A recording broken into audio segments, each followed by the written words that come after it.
located just off the coast of Morocco, are one of Europe's top tourist destinations.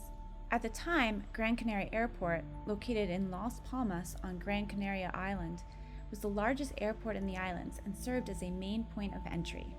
On the morning of March 27, 1977, there was a terrorist attack at the Gran Canaria terminal, causing the airport to close. All flights were diverted to the neighboring island of Tenerife. KLM Flight 4805 and Pan Am Flight 1736 were among the diverted planes. The airport terminal at Tenerife was small and unable to handle the large number of aircraft that were diverted to Tenerife Island. Many aircraft were forced to park on the runway, causing the taxiway to become crowded, including the KLM and Pan Am flights. The captain of KLM 4805, Jacob Van Zetten, was anxious about getting back to Gran Canaria Airport to avoid being grounded. Strict Dutch rules regarding overtime limited the time he could fly an aircraft.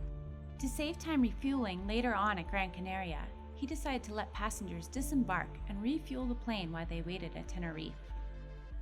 When Gran Canaria reopened for arriving flights, KLM was designated the first flight to take off, but was still refueling and had their passengers waiting at the main terminal, causing a 35-minute delay in taking off.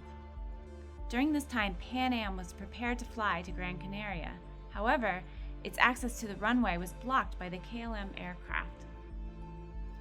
After the KLM flight finished refueling, the passengers were boarded back onto the aircraft. Yet during the 35-minute delay, a thick fog drifted across the airport, causing very low visibility.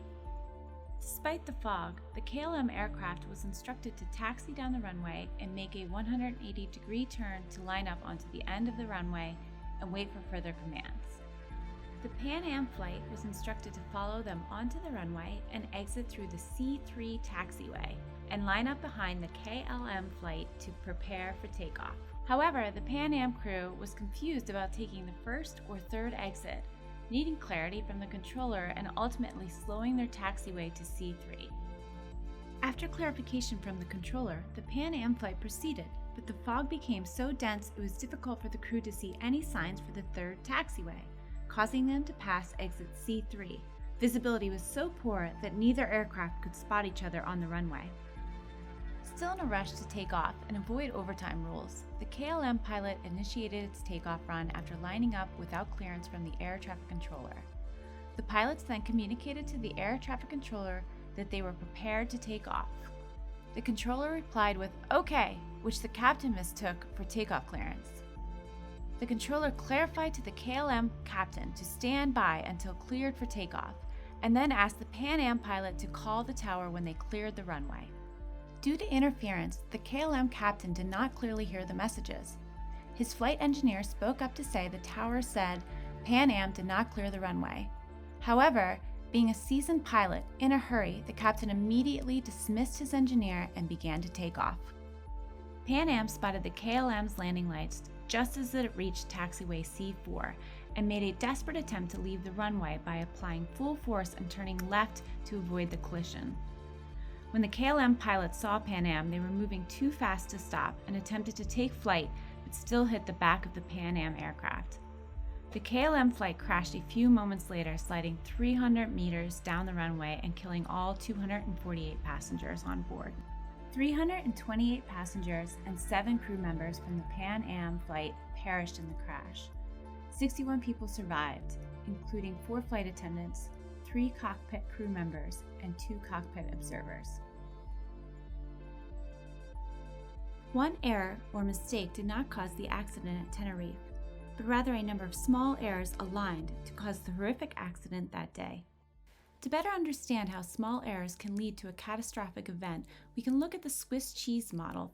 If you think of a slice of Swiss cheese as a safeguard for preventing errors, and the holes in that Swiss cheese represent a small failure in that barrier, it allows an error to occur. However, when a number of safeguards are in place, a small error that breaks through will rarely cause a catastrophic event.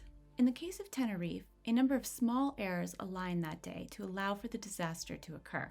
The crowded runway and the fog caused for poor working conditions. Rushing and taking shortcuts such as refueling early likely caused for a larger explosion. The KLM pilot ignoring his co-pilots, and the number of miscommunications between the tower and the pilots. While the healthcare and airline industries may seem drastically different, they are both high reliability organizations and have a risk of significant and potentially catastrophic consequences when small failures occur. The lessons learned at Tenerife led to many changes in safety procedures in the airline industry, making it one of the safest ways to travel. Communication phrases were standardized to reduce the miscommunication between the controller and the crew. Team decision-making was prioritized.